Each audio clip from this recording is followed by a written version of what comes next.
Welcome once again. I'll be sharing my screen shortly so that we can begin the. I think you have to give me the opportunity to share my screen.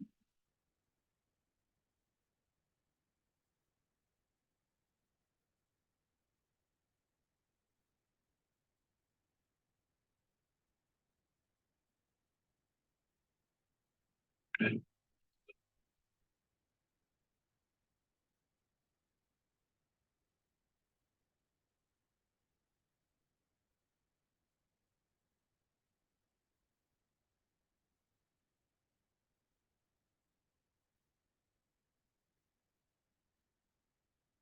Okay.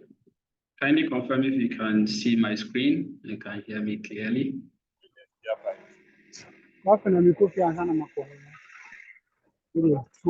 Yes, we can see your screen and we can also hear you clearly.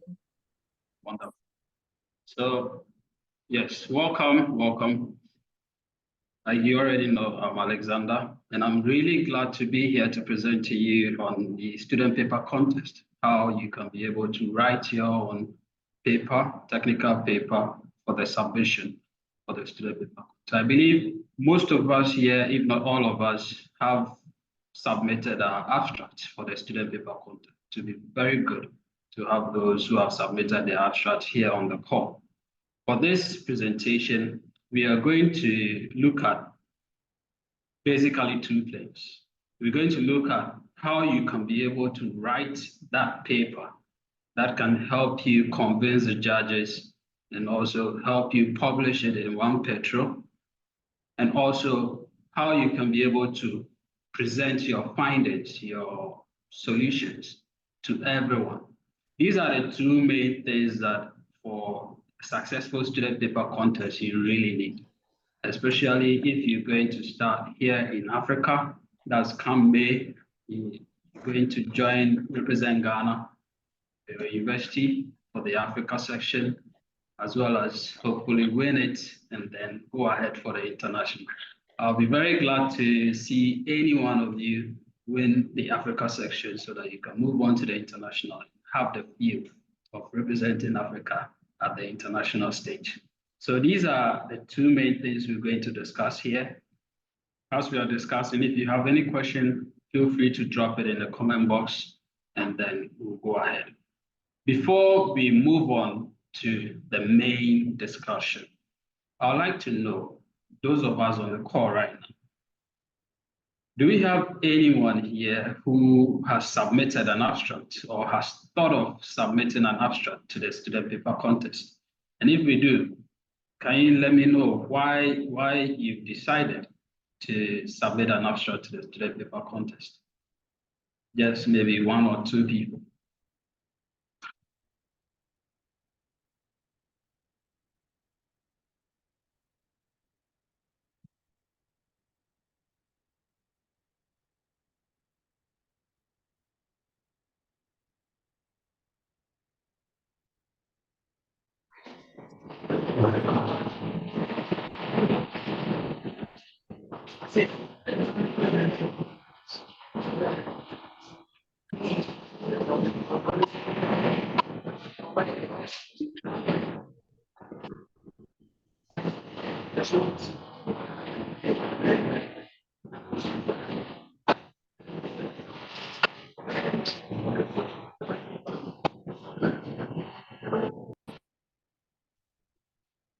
So for the student paper contest, it's an exciting journey.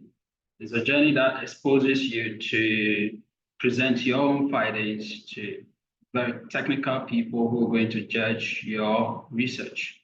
And it's an area where you can be able to network and meet different people from Africa as well as international, should you get there. It's very good that we all have that interest to submit for the student paper contest. If not even this year, we can do it next year. Either way, all of us, if not all of us, most of us are students, and we are also preparing to write our final project work And so this very call will help all of us to be able to determine how to go around writing our project work, as well as presenting in the future any technical paper we want to present in SPE.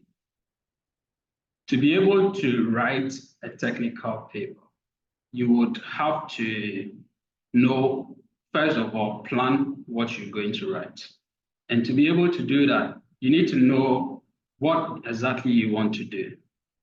So obviously, you would start with your research, start with determining exactly what you want to do, determine exactly what at all the literature, research on Google Scholar or wherever platform you want to use. Once you get these research articles, you want to look through them to find out maybe 10, 20 of them that are very vital to you.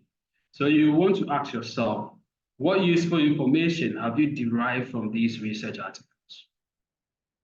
Once you get these useful information, you have to write it down. Yes, you have to write it down.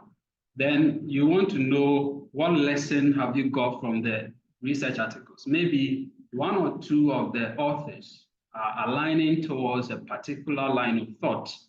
You want to jot that down. And because it's going to help you be able to do your research. And when you get to the results and discussion stage, you will know why. Once you are doing your research, you're going to look at you're going to have several results based on your objectives.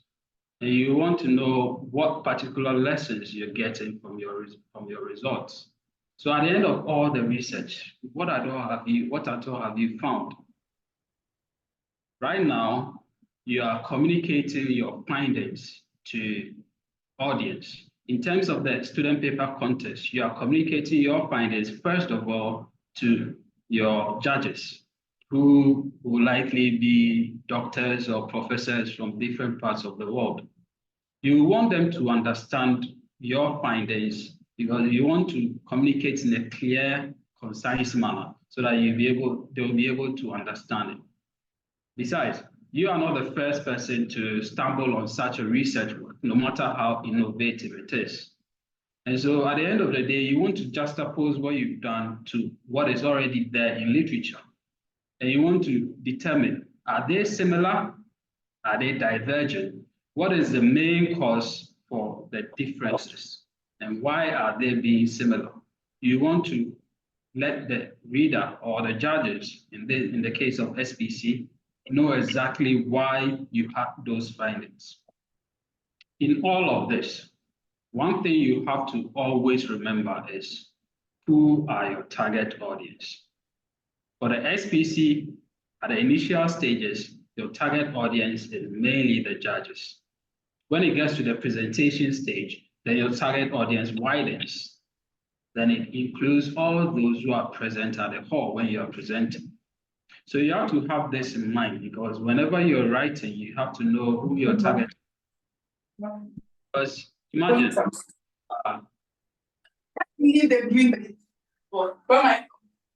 They had a child. Okay, thank you. Imagine if you are writing, maybe you have a geology background and you are writing and you keep pouring out all the technical geological terms. You think you are doing a very good job by pouring out all the technical geological terms.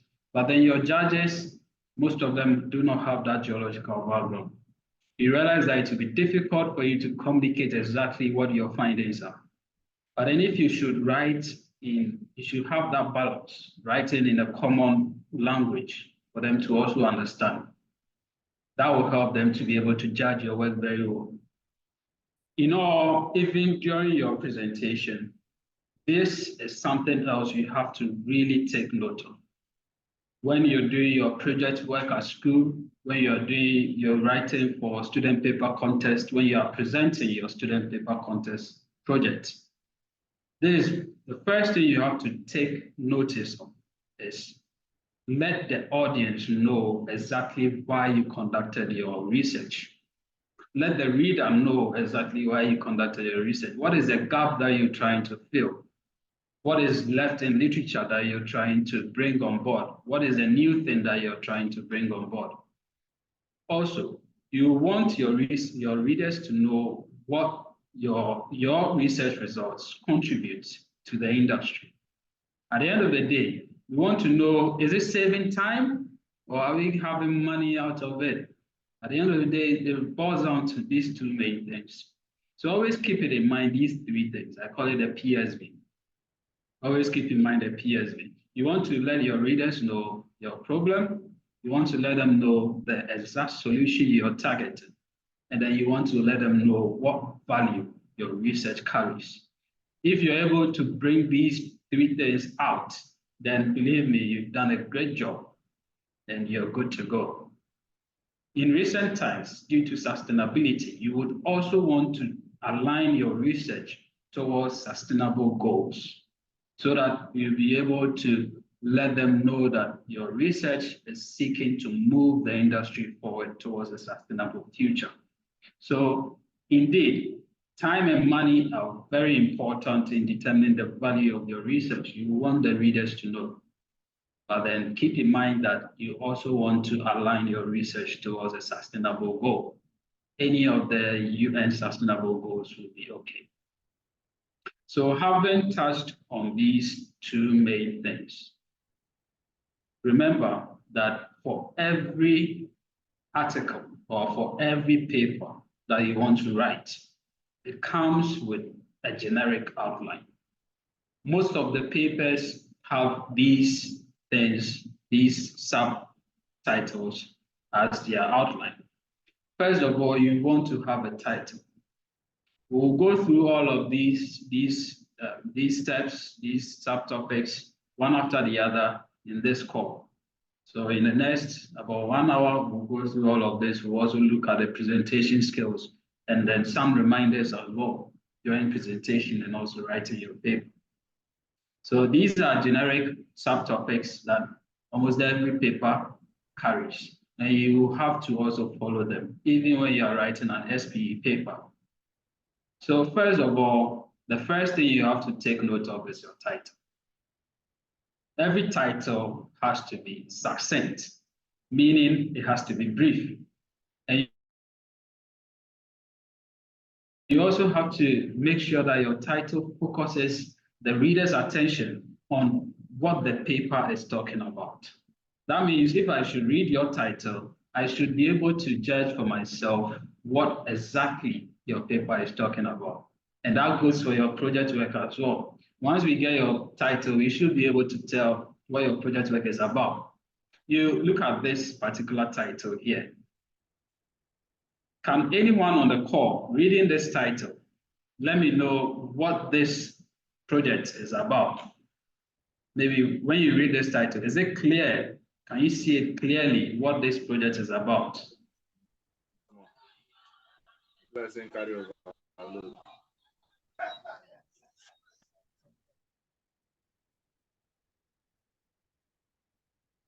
You can raise your hand and then comment. Can you see clearly what this project is about? Especially when you're looking at this title.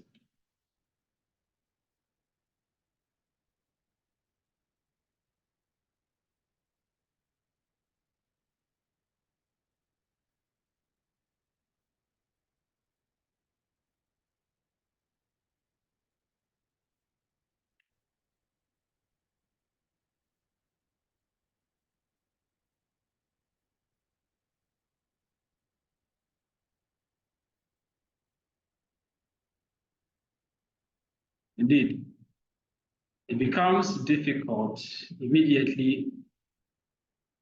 Okay, Alfred Tufo says word testing analysis, which is true. It's very, very true. It's word testing analysis. But then you realize that it's being done at a particular place. This is a generic title I just thought of. So it's being done at a particular place, which is a tunnel basin. Alfred, you're right. It's word testing analysis. You see that for this particular topic, it's shrouded in extra information that you can easily get rid of, and you still have what your project is about. So look at this second title, okay? You see that the title still talks about word testing analysis, but then now it's showing you exactly where the word testing analysis is being conducted. So you see that for this title, we don't really need the new methods, specialized techniques used by Ghana Oil Company to process. You don't need all of that. You just need to know, you need to let the reader know what you're going to do and where you're going to do it at. That's all. And that is what we are talking about when we say that the project title has to be succinct. It has to be brief enough for the reader to know exactly what you're talking about. Let's look at another example. Okay. Now look at this one. It's saying that a look ahead, back to the basics. You realize that this one, it makes it very difficult to know exactly what the reader is talking about. A look ahead to what? Back to what basics? You really don't know. But then when you are able to define your project title like this, maybe a look ahead or the future of AI application in Ghana, back to the basics. Now you know exactly what the author is trying to tell you. The author is looking at AI application in Ghana, but then sending you back to the basics and carrying forward from there to the future. So you see, your project title carries a lot of weight. Is what will let the reader or the judges in this case know that, okay, let me continue looking at this project. Or I don't think this project will be very interesting. Let me let it go. You really have to think about your project title because it's the first point of attraction for your research work. And so after your project title, the next point of attraction for your research work, something that will draw heads, that will hook people to be able to listen to you or read your research work is this, your abstract. Your abstract usually should tell you what your motivation is. It should let the reader know what motivated you to do this research work. What method did you use to conduct your research?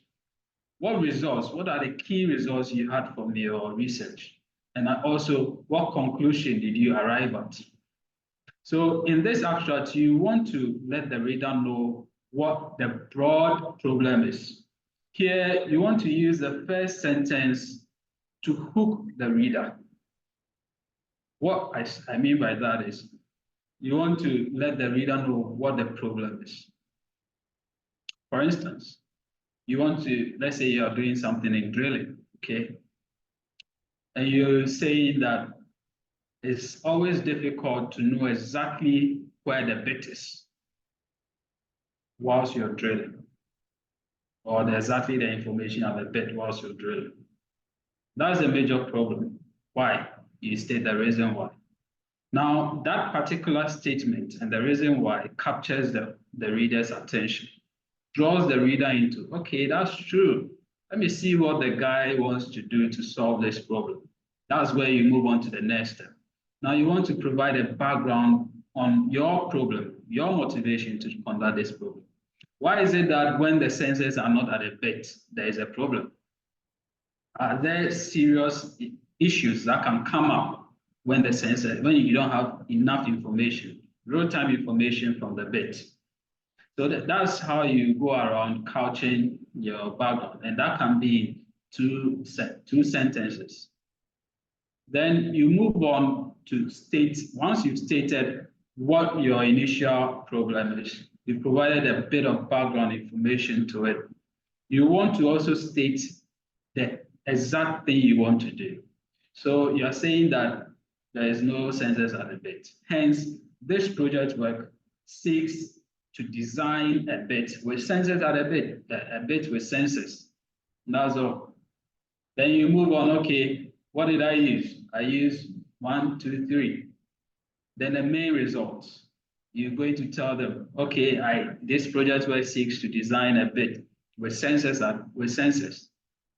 At the end of the day, we saw that the bit with sensors was able to give more information, which we were able to avoid certain serious downhole problems. You want to summarize those results, the key results that you found. Then after you summarize your key results in the abstract, you don't leave it there like that. You end up with concluding your abstract by bringing your key results in the light of the broader scheme. Can your project or your results be replicated in the industry? Can it be broadened? Is it applicable elsewhere? You want to broaden it. Let us see the scope of your results so that it doesn't just restrict it to just drilling, right? You want to expand it in the broad perspective, and that can serve as your conclusion. With an abstract like this, you'll be able to state exactly, remember, you want to let the reader know what motivated you to do your research in the first place. And you want them to know what method you use, exactly the results, and as well as put it in a broader perspective. Okay, once you're done with this, the next step in the manuscript outline is usually the introduction. In the introduction, that's where you're going to make your case. The introduction is more of an expanded version of the abstract. Remember, in the abstract, the first two parts of the abstract is telling you what the problem is. You're telling the reader what the problem is and what you want to do about it. That's what the introduction is about. You want the introduction, you want to highlight more your motivation. In here, what we're trying to say is that you want to define what your objective is. For technical papers, one objective is enough. For project work, you can have one objective. That's okay.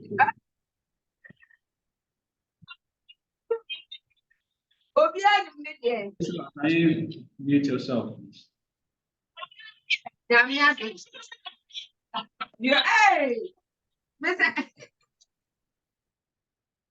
Okay. So in the introduction, you want to define what the purpose of your research is.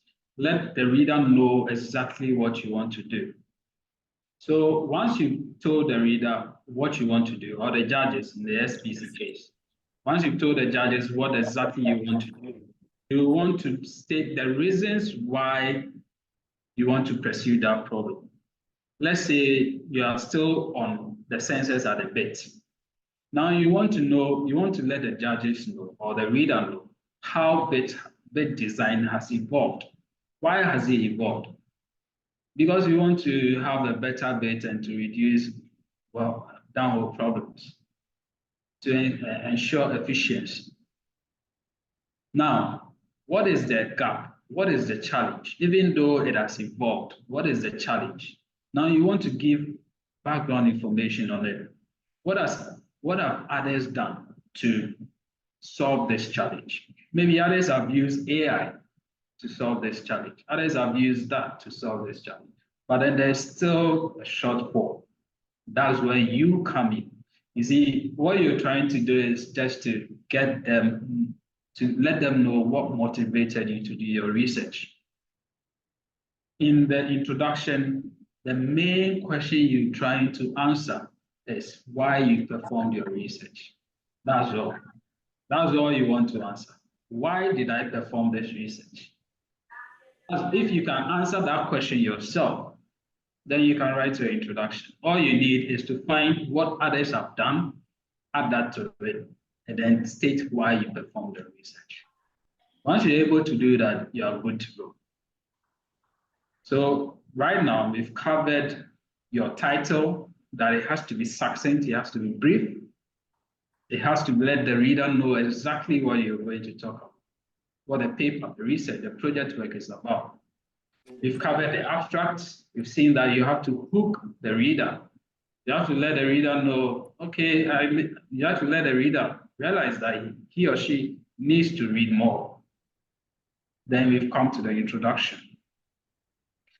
After you've made your case in the introduction, what you have to do for a scientific article, technical paper, is that you want to let any other person be able to replicate what you've done.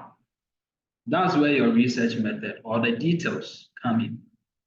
You want to provide enough details so that anyone at all can be able to replicate your results. This is more like a recipe, so to speak. It's like a cookbook where a chef or your grandma or your mom prepares some delicious food. If it's a family secret, it will be passed down from generation to generation with the recipe so that anyone at all who has a recipe can replicate it. If you write a research paper, you are not able to put down the details, the method, you're doing your project work, you're not able to put down the method for us to be able to replicate it, and you've not really communicated. You've told us what the problem is. Now, how did you do it? It has to be clear enough. It's more of a paragraph for technical papers. It shouldn't be too long. You can even do it in a list form, but then it's not like you are listing. You can just explain a bit more. Let us know if you're doing a reservoir simulation, how did you conduct it? Let us know.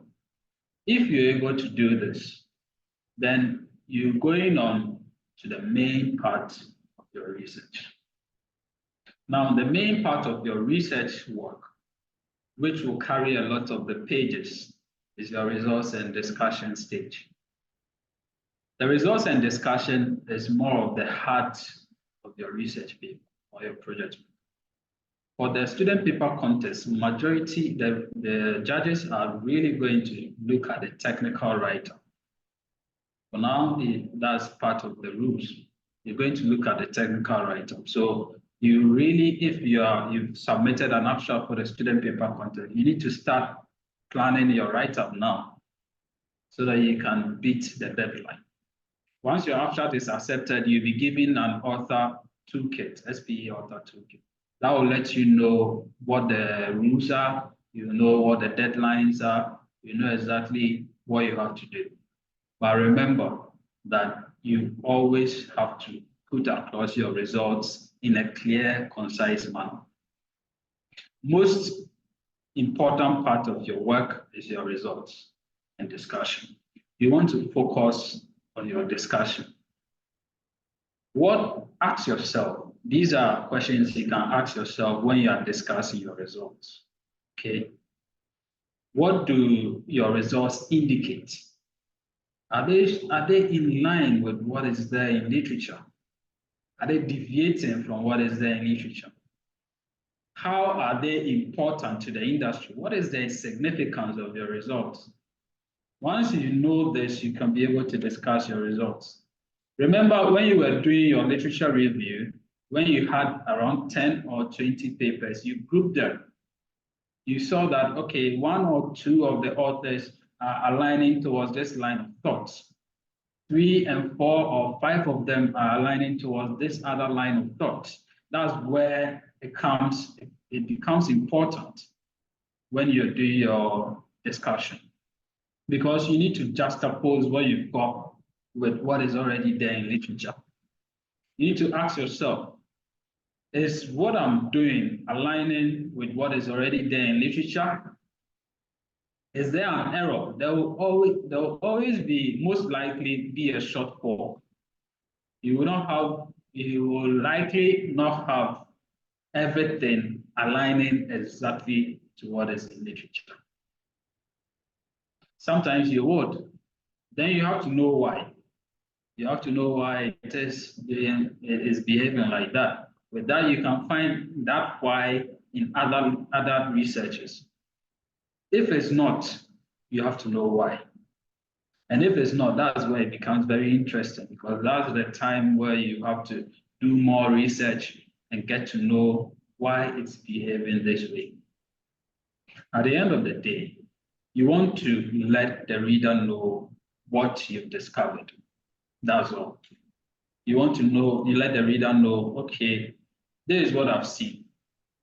That if we use bits with sensors, drilling bits with sensors, it improves the efficiency by 90%. How does that translate into value? It saves us time. How much time? And then how does that translate into monetary sense? How much money are you looking at saving? So once you've got all of this down, then you've got your results and discussion on lock. The next part that is of equal importance is your conclusion and recommendation. Always give recommendation because you can't do everything on your own. Your conclusion should align with your objectives. For technical papers, most of the time you have one objective, that's okay. So your conclusion should always align with your objectives. And it's usually a short statement of the important points in your results and discussion. So take note, always try your best not to include things you've not said in your results and discussion in your conclusion.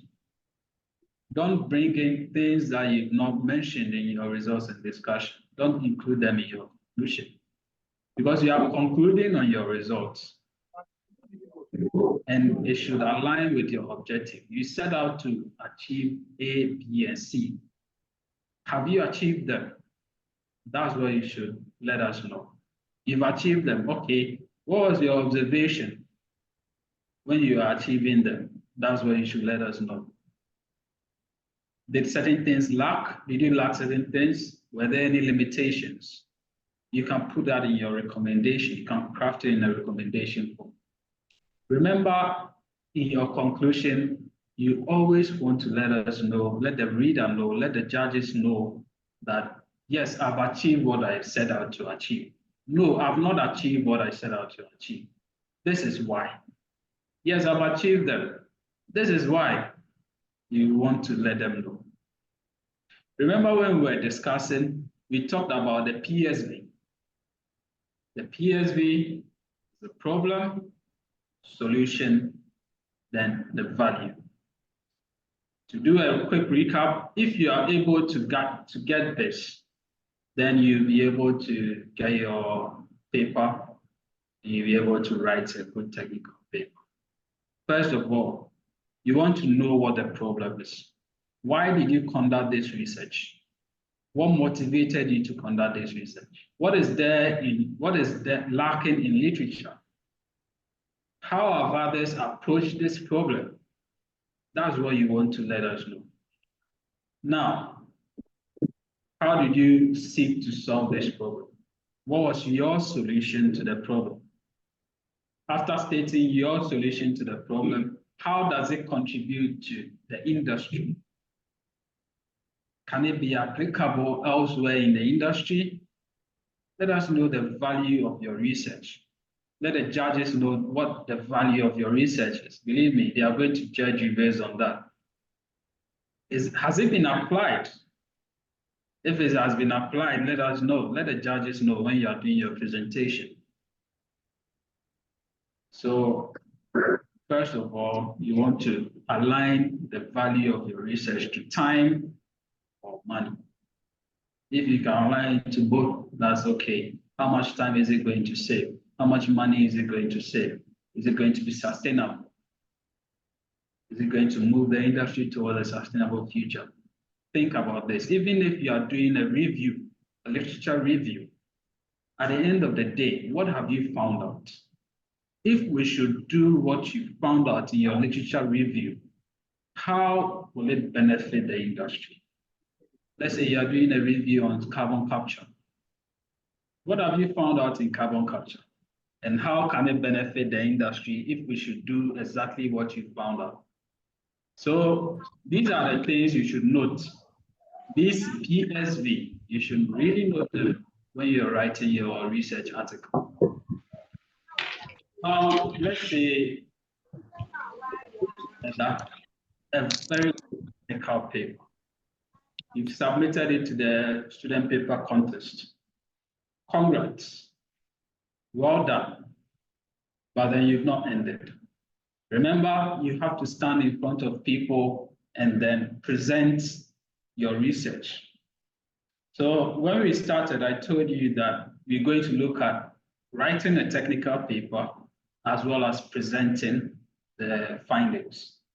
So for the second half of this discussion. We're going to look at how you can be able to present your discussions. In presenting your discussion, one thing you have to note is that you want to tell a story. Your whole research project is a story. You don't want to just come in front of the people and just say, my name is Alexander Forimensa, and I'm here to present to you, blah, blah, blah, blah, blah. No. You want to tell a story. When we went to the ATC, let me give you a quick experience in this.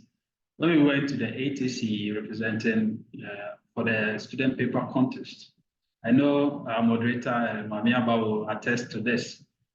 One thing that we were told by a very, very, very prolific writer and a presenter as well was that begin by telling a story. That can help you capture your reader's attention. Begin by telling a story. What problem has occurred? Maybe there has been an oil spill somewhere because of the problem you are trying to solve. That problem you are trying to solve has led to oil spill in the past. Let us know how that affected the fauna, how that affected the humans, how that affected investment. That can capture your audience attention, and they will be eager to listen more. That is different from your introduction when you are presenting. This story is just the first statement you want to say. Your first statement should be captivating. It shouldn't be just you introducing yourself. We can see your name on the slide. The title slide has your name. It has your project title. The judges have your project title. So you want us to know why you're doing your project work in just one sentence, okay?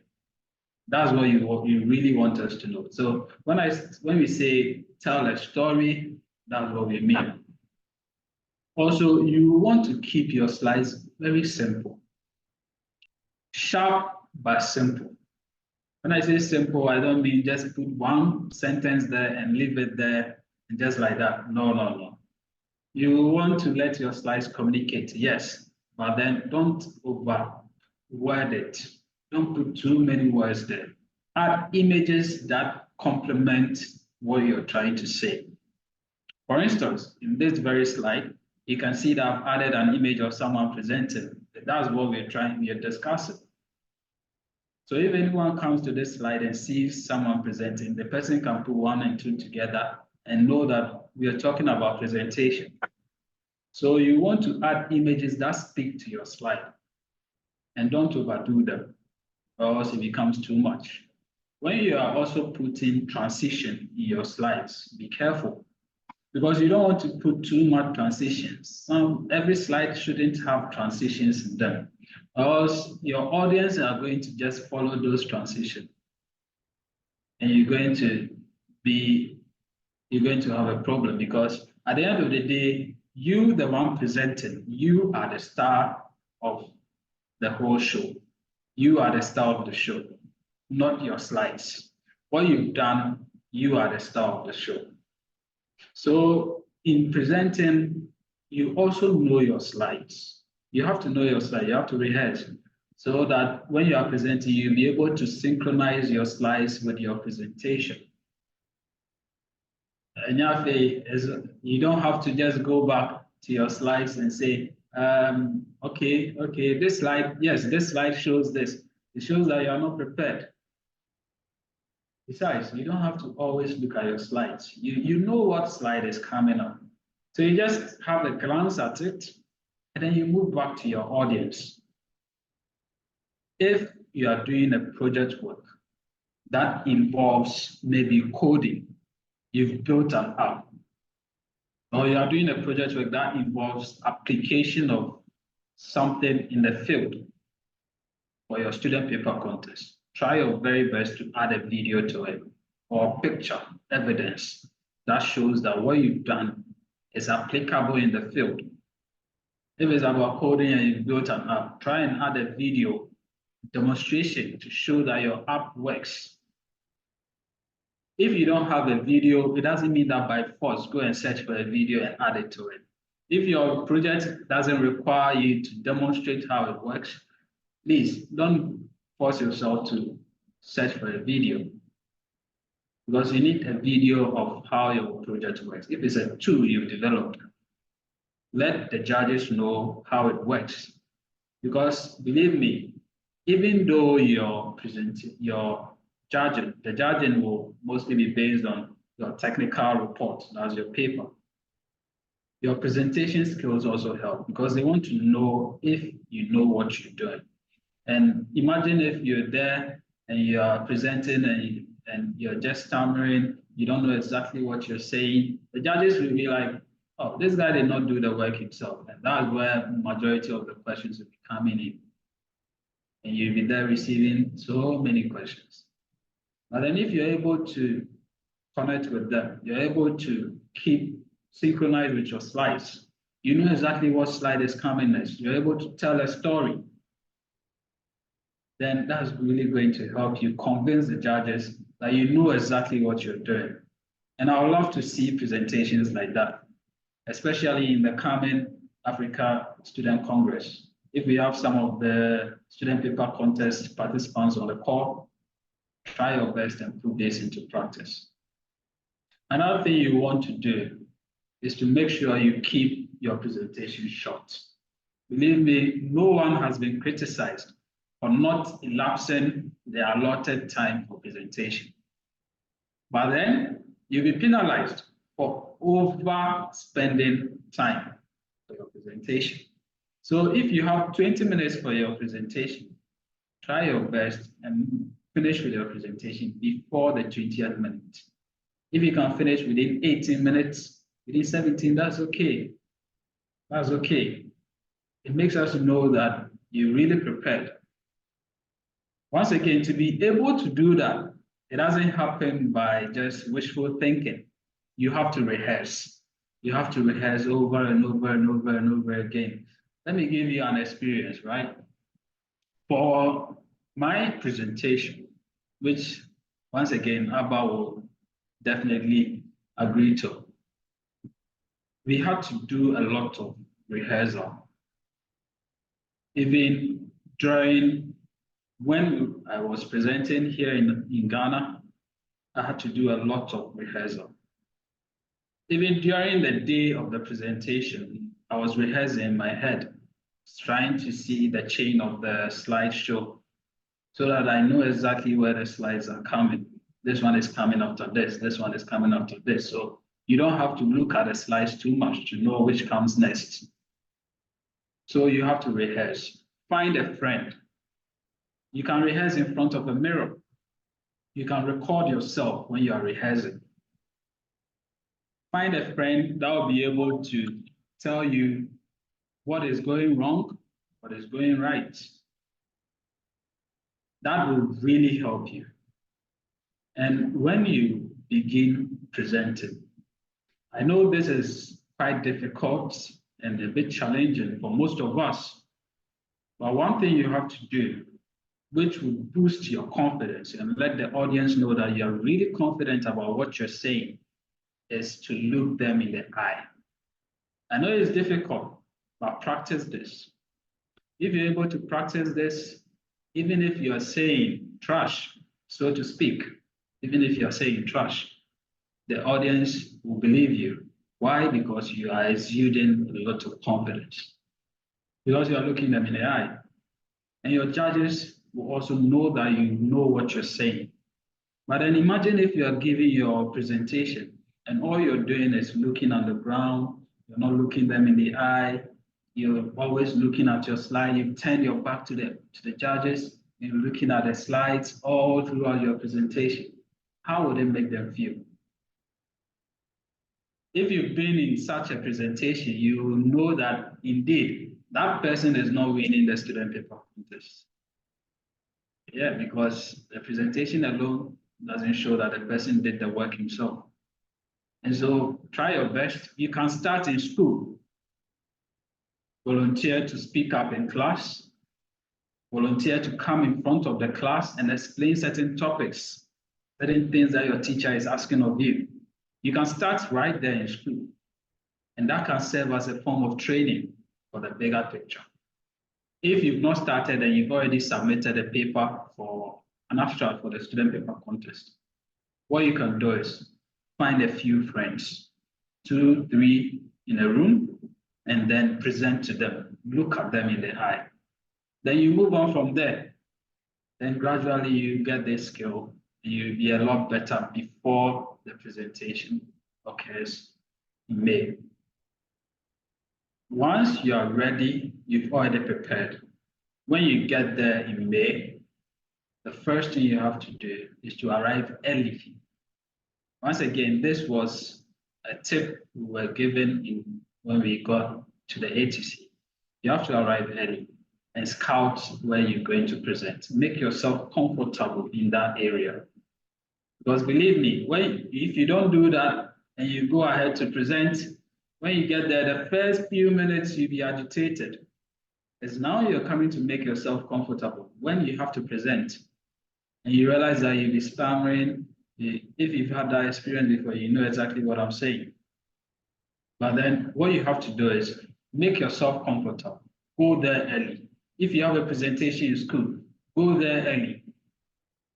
Walk around. Know the area. Make yourself comfortable. Own the place. So that when you get there and you start presenting, you are not now going to adjust to anything. Then finally, we're going to say it again. Know your slides. You don't want to come back and say, okay, let me go back and look at this slide. No, that's a red flag. That's bad. So know your slides, rehearse. Keep it short, tell a story, start with the story. Don't start with, my name is Alexander and I'm here to present on this, that. No, start with a story. Tell that story. Let them captivate your audience. Remember, in both your write-up and your presentation, the first thing you want to do is captivate your reader. In the write-up, you want to captivate your reader. In the presentation, you want to captivate your audience.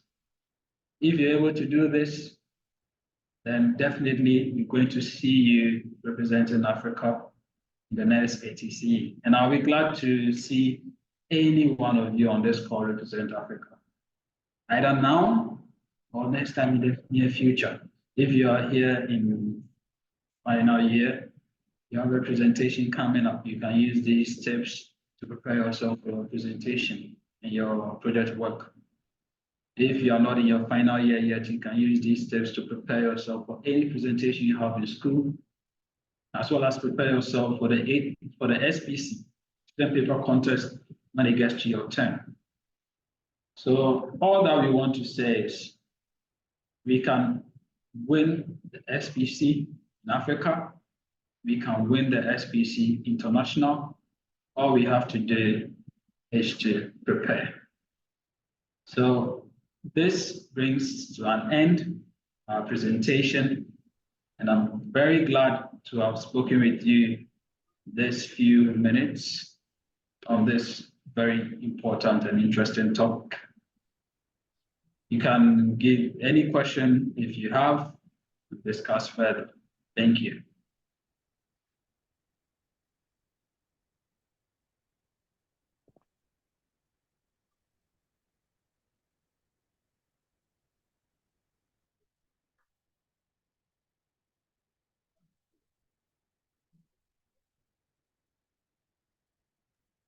Amiaba. Yes, thank you very much, Mr. Mensah. Thank you very much for this wonderful presentation. And I believe that those of us here who have already submitted or plan to submit our papers have learned a lot and enough to prepare us for the presentation or the contest ahead. So on that note, if anyone has any question that you would like to ask him, kindly unmute yourself and then ask your questions.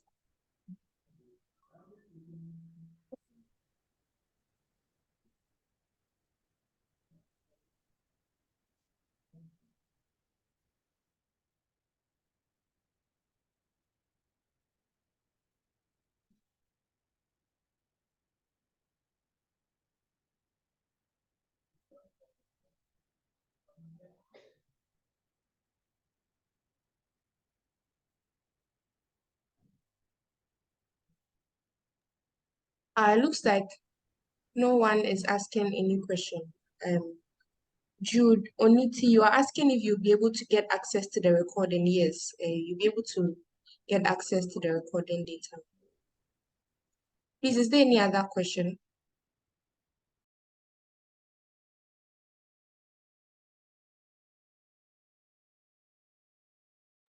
I believe maybe I did a good job explaining what exactly went on.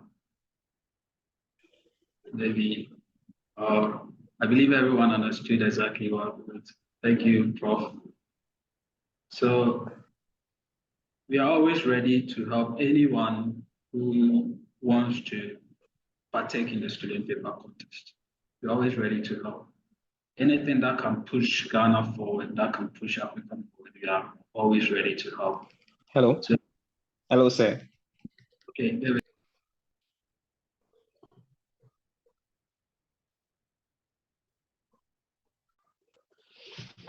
Oh.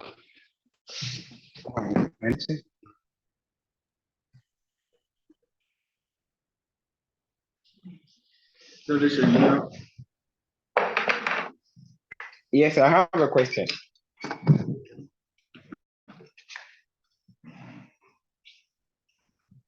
Please, can I go ahead? Yes, please. Yeah. Please, I want to ask, assuming you have submitted an abstract and you have gone back to do some changes to your work or improve some parts of the work, are you allowed to, present the changes you have done to the work after your abstract submission? Thank you very much for the question. I know it may be a personal question for you, which is very good. Thank you for bringing it up. Indeed. Leti, can you mute yourself, please? Okay, thank you. Indeed, for your first abstract you submitted, it's mostly called a proposal abstract. That's what you are sending it to the judges to tell them what you want to do. At this stage, it's not mostly required that you have finished your work. When you're submitting your first abstract, it's not required that you would have finished your work. Yeah, obviously, when you're going through, the work will change. Let me give you an experience from my case. The first abstract I submitted, okay, I submitted it for a particular topic, okay. When it was accepted, after further investigation and further work, I realized that I could improve what I'd already submitted, which would change the tangent of my research a bit, but I did not change exactly what I was doing. So I did that, and it was also accepted. When it came up for presentation, I went to present what I've improved, and I went ahead. So David, you can do that. You can. All you have to make sure is that you are not changing the main project you submitted, because remember, they have your record. So you don't want to change the main project. If you are doing an improvement on your project, you can go ahead and do that. Because what you've submitted initially is your proposal abstract. You are not going to do, once it's accepted, you're going to do your presentation.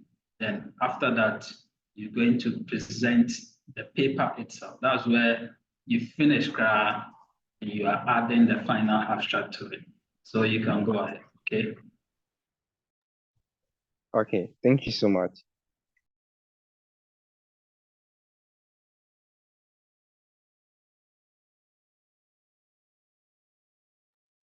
Okay, thank you all very much. What do you have? Or we had another hand raised. I believe it was a mistake. If not, what do you have?